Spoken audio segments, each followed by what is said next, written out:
Our adventure into the story where Jesus dies on the cross unfolds in the book of Matthew, chapter 27, within the sacred pages of the Bible. In a land filled with ancient mysteries and whispered prayers, under the blanket of night, a momentous event unfolded that would change the course of history. Jesus, a man whose words touched the hearts of many, found himself in the quiet hush of midnight, surrounded not by friends, but by those who saw his message as a threat. The Pharisees and Sadducees, leaders who held tightly to their own power, felt jealous as Jesus' teachings of love and kindness reached more and more people. They arrested Jesus, whisking him away in the middle of the night. "Are you the Son of God? Do you think you are equal to God?" They demanded, peppering him with questions. Jesus answered, in his calm and steadfast way, "You say that I am." Accusations flew like arrows. "He is guilty of blasphemy," they cried, a word that buzzed in the air. Blasphemy, speaking falsely about God, a serious accusation in their time. They claimed Jesus said he was God, a claim they could not accept. For such a charge, they believed, there was only one punishment severe enough: death. But there was a catch, a twist in their plans. Although they declared Jesus guilty, they themselves could not carry out the sentence of death. That power lay in the hands of the Roman leaders, the rulers of the land. So, off they went to Pilate, the Roman governor, a man caught between the laws of an empire and the whispers of truth. Pilate, with a voice that echoed off the walls, asked, "Are you the king of the Jews?" Jesus, calm and steadfast, replied, "Yes, that's right." As accusations flew like arrows from the leading priests and elders, Jesus remained silent, a quiet strength amidst the storm of words. Pilate, puzzled by this silence, pressed, "Don't you hear all these charges? Why don't you answer?" But Jesus, wrapped in dignity and peace, offered no reply, leaving Pilate marveled at his composure. Amidst this turmoil, he received a message from his wife that added a deeply personal dimension to his dilemma. She warned, "Do not do anything to that man. He has done nothing wrong. Last night I had a dream about him. It gave me a lot of trouble in my mind." Her words echoed in Pilate's thoughts, a solemn warning from someone he trusted, urging caution and mercy for an innocent man. Despite her warnings, the events proceeded as determined. Pilate turned to the religious leaders. "I don't see anything wrong with this man. Yet, pressured by the fear of unrest and whispers of dissent, Pilate faced a dilemma: to keep peace, or to stand for what he believed was right. During the Passover festival, a tradition allowed the Roman ruler to free one prisoner, chosen by the people. At this time, a very bad man named Barabbas was in prison, known for his crimes. As the crowd gathered, Pilate presented them with a choice: who do you want me to release? Barabbas or Jesus, who is called the Messiah? This question put before the crowd was significant, offering a stark choice between Barabbas, a known criminal, and Jesus, whose teachings of love and forgiveness had resonated with many.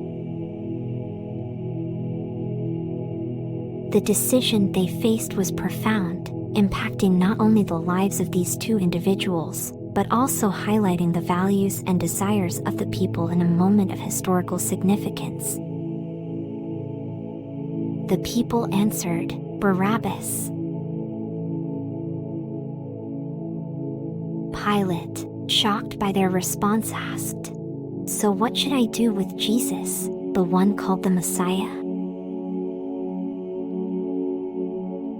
All the people shouted, "Kill him on a cross." Pilate, seeking to understand, pressed further, "Why do you want me to kill him? What wrong has he done?" But reason was drowned out by the rising tide of voices, louder and more insistent. "Kill him on a cross." Pilate saw the unfolding drama, the push and pull of a people divided, the shadows of unrest growing longer. He realized that his hands were tied by the very power he wielded. Pilate, in a moment of ceremony, washed his hands before the people, declaring, "I am not guilty of this man's death." The crowd, unfazed, took the weight of their choice upon themselves. "We will take full responsibility." Pilate turned Jesus over to the Roman soldiers to be crucified. Jesus was hurt and spit on. His clothes were ripped and torn from him, and a crown made out of prickly thorns was put on his head. He was beaten so badly that he could barely stand on his own. And then he was forced to carry his cross so far up a mountain that he needed help because he could not do it on his own. Once Jesus made it to the place where he would be crucified, called the Skull, the soldiers nailed him to the cross and waited for him to die. While Jesus was hanging on the cross, many people shouted to him, "If you really are the Son of God, save yourself from the cross." But Jesus knew he had to die to forgive his people for their sins. Beside him, criminals hung, and passers-by hurled insults. Yet in this darkest hour, a profound truth was about to shine forth. As the sky darkened at noon and the earth trembled, Jesus' cry, my God, why have you forsaken me?" echoed, a moment of deep sorrow and deeper love.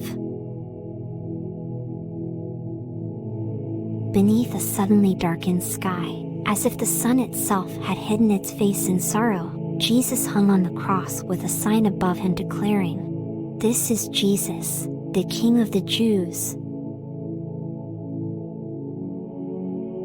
with a love deeper than the oceans and stronger than the foundations of the earth. He looked out over the people gathered there.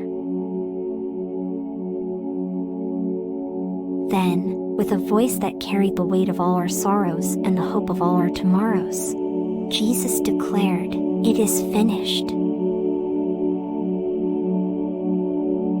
With those words, an era ended and a new one began. His mission completed, his sacrifice made for all. When Jesus breathed his last, at that very moment, the curtain in the temple that separated the priests from God's holy place tore in two from the top down, signifying a barrier broken, a new path opened. The earth shook, graves opened, and people were brought back to life, a testament to the power of the moment. Witnesses, including the one of the Roman soldiers, stood in awe, proclaiming, "Truly, this was the Son of God." So, kids, as you snuggle into your beds, remember the story of Jesus' sacrifice. It teaches us about the ultimate expression of love and grace. Just like Barabbas, who was freed while Jesus took his place to face punishment, we learn about the incredible depth of Jesus' love for us. Jesus chose to undergo suffering and death, even though he was innocent, to offer us forgiveness and a new start. This act of selflessness shows us the true meaning of grace, receiving love and forgiveness we don't deserve. It reminds us that no matter what mistakes we make, Jesus' love for us is unconditional and all-encompassing. Now let's take a moment to reflect on how this can be a part of your life. Every day, we have opportunities to show grace and forgiveness to others. Whether it's forgiving a sibling for taking our things without asking, or being kind to a classmate who made a mistake, these actions mirror Jesus' love and forgiveness. By practicing grace in our lives, we not only become better friends and family members, but also draw closer to living like Jesus, spreading love and kindness wherever we go. It's time now to talk to God in our own special way through a prayer. Close your eyes gently, and let's bring our hearts together in prayer. We'll ask God to help us apply the lessons we've learned from Jesus' sacrifice in our own lives. You can repeat after me silently in your heart or out loud if you prefer. Dear God, thank you for the story of Jesus' sacrifice, showing us the greatest example of love and grace by taking our place and offering us forgiveness. Help us to understand the magnitude of this gift and to live our lives in a way that reflects your love and grace to others. Teach us to forgive freely, love unconditionally, and extend kindness and compassion to those around us, just as Jesus did.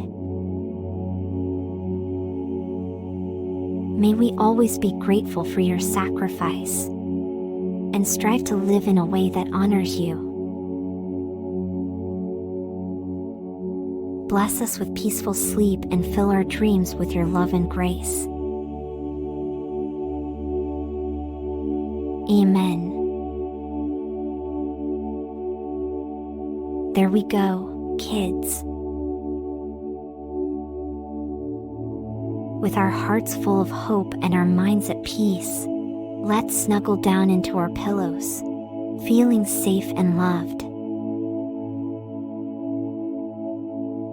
God is watching over us, just as He did with Jesus. Good night, and may you have the sweetest dreams, filled with love, forgiveness, and adventures. Sleep well, knowing you're never alone, for God is always with you, teaching you about His endless love and the grace He freely gives us all.